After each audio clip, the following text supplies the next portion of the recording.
Nagbabalik pa rin po ang umagang kay Ganda at mga kapamilya, nabalitaan niyo na po ba na naging viral sa mga social network ang video po na pinamagatang A Wedding That Will Move You nina Roden and Lizelle.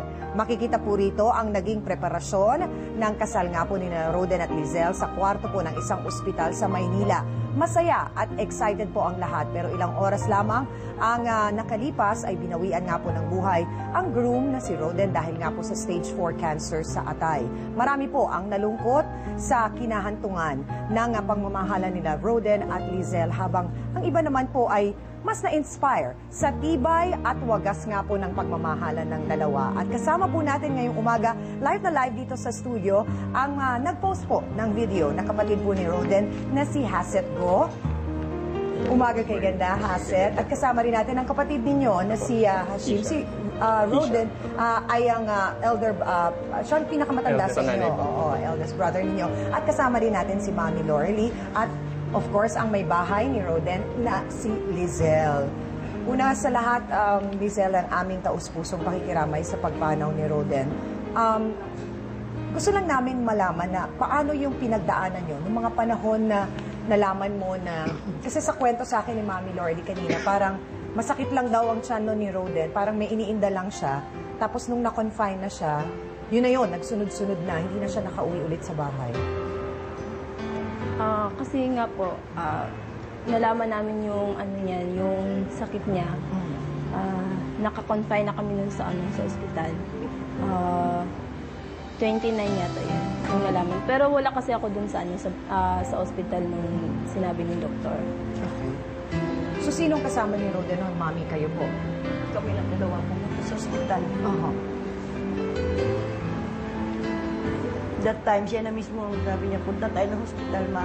Kasi hindi naman pwede ang isama yung Lizelle. Kasi nandyan yung baby, walang magbabantay. Tapos si Asip trabaho. Yung anak ko, yung isa rin trabaho. Nung pumunta kami sa ospital, yung naka-schedule na doktor, hindi, sabi nila 3 p.m. yung schedule namin. Pero hanggang 5 p.m. hindi pa siya dumating. Nung mga 4 p.m.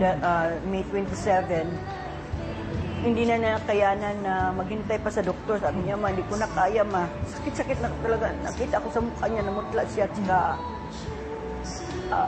Nagpe-pray na lang ako, hinawakan ko yung tinuro niyang sa ano yung masakit na dyan. Nagpe-pray na lang ako, tapos niyakap ko na iyak.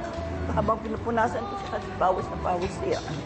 Yung naging preparations sa wedding, Lizelle, isa ba to sa mga hiniling ni Roden? Kasi alam ko, 5 years na kayo, tapos meron kayong anak, may 2-year-old daughter kayo. Sinasabi nga ni Mami kanina, parang humingi pa sila ng permit sa ospital para maisama yung anak niya kasi bawal. Actually, yung wedding namin sa July 8 sana. Nakaschedule Apo, nakaschedule na po yung sa birthday niya. Birthday ni Roden. Apo.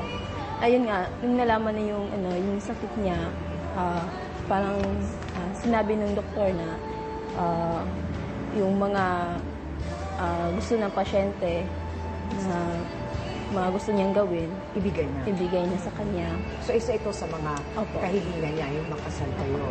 So, Haset, paano ninyo ginawa yung preparation sa sandaling oras na meron lang kayo na ganun kabilis na kailangan tuparin ninyo itong hiling na to ng kuya mo?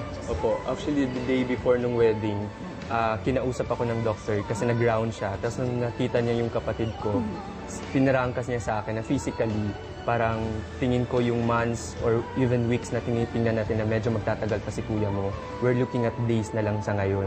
So if I were you, kung may mga balak pa kayong gawin or may mga gusto pa siyang gawin, gawin yun na. So talagang agad-agad na inisip ko, yun nga, kagustuhan nilang parehas na may pakasal na sana. So agad-agad nun, hapon agad, kinontak ko agad si Lizelle, si Hisham, si Mama na gawin na agad natin yung kasal.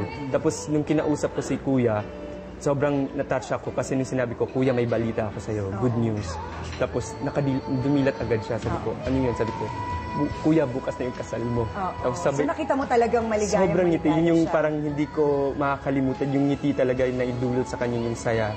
Tapos yun, medyo parang nabuhayan siya. Tapos talagang pinilit, sinikap niya na aabot siya sa kasal niya kinabukasan. Tapos makikita naman natin sa video kung gaano siya kasaya. Ikaw ang nag-upload asset ng Opo. video. Anong nagtulak sa'yo para i-upload yun? Opo, nung time na natanggap ko yung video, gusto ko sana panoorin na mag-isa pero umpisa pala naiyak na ako. So nag-decide akong panoorin namin ng sabay-sabay. Tapos nung napanood namin, syempre iyakan kami. Pero at the end, na-realize namin yung iyak namin hindi dahil sa lungkot, kundi sobrang proud kami sa kuya ko dahil kinaya niya lahat at sobrang saya niya. So kami mismo na-bless kami sa mismong katatagan ni kuya. So sabi natin, bakit natin pagdadamo tong video natin? So, share natin to sa lahat. Ang malungkot lang nga doon, Hansel, kasi sa ngayon parang sobrang naging viral siya. Ang daming lumalabas na edited version nito na nagiging iba yung kwento. Kung paano nyo kinuwento yung kwento ng pagmamahala ni Kuya mo at ni Lizelle, naiiba. Anong mensahe mo dun sa mga taong gumagawa nito? Okay, siya, mga gusto ka din. Okay. Actually, syempre nasaktan kami. Unang-una na dyan yung mama ko, tsaka si Lizelle.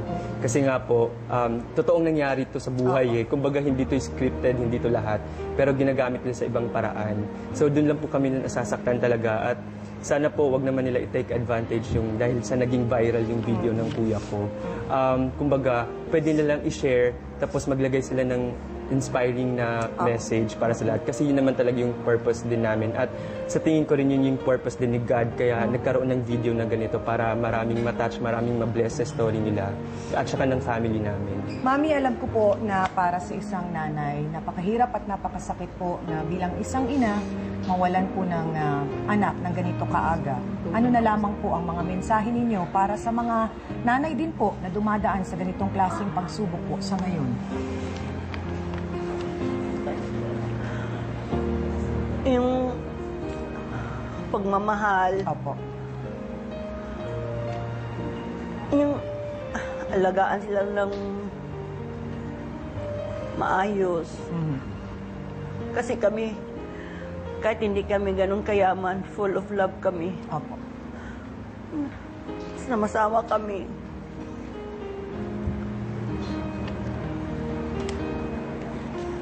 Mami, muli ang aming pong pakikiramay sa inyong pong pamilya. At alam natin, Lizelle, na at least kahit papano natupad natin yung isang pangarap na yon ni Roden na makasal kayo at nakita niya yung kanyang anak. At siguro talagang merong mas magandang plano si Lord para sa kanya. At ngayon ay nasa mas mabuti na siyang kalagayan. So hangad namin ang mas maayos na buhay ng bawat isa sa inyo at syempre ng inyong anak, Lizelle. So condolence muli. So mga kapamilya, yan po ang kwento ng pag-iibigan ni na Roden at Lizelle na sana'y kapulutan po natin lahat ng inspirasyon. Magbabalik pa rin po ang Umagang Kay Ganda.